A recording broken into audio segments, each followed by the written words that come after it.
As years went by, though, I think he had been preaching for about 9 years when he became disturbed about the fact that he had never seen anybody get saved. And he read in the Bible about people being saved. This troubled him and disturbed him. So one time on a visit to New York City, he went and called on Samuel Shoemaker. Shoemaker was an Episcopal preacher in New York who had a tremendous ministry. He has written some books that are very good.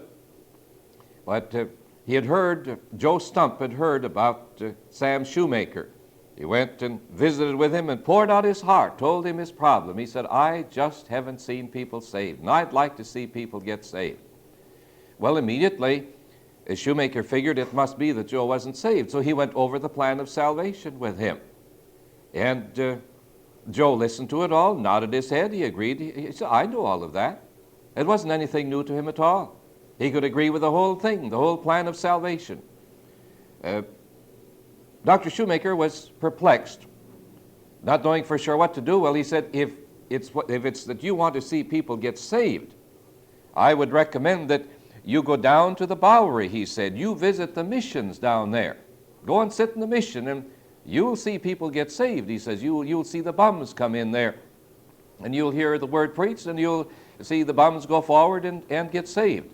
Well, that's what he was going to do. So this Lutheran preacher, sedate in all his ways, you know, and just all dressed up, goes down to one of the Bowery missions and sat there among the bums, sat toward the back part, though. But the gospel was preached, he heard the gospel preached, and he saw when the invitation was given here, one man after another went down to the front and was prayed with. And Joe was amazed, the first time in his life that he'd ever seen anything like that happening. He couldn't get over it. He went back to his room and he thought of it, or rather, I guess it was in that first service. In that service, as he saw the bums go forward, he began to think, I ought to go forward too.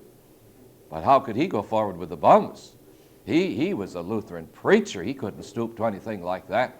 He went back to his hotel room, struggled and fought for 24 hours in anguish and misery, and the next night headed back for the mission. And when the bums went forward, Joe Stump went forward.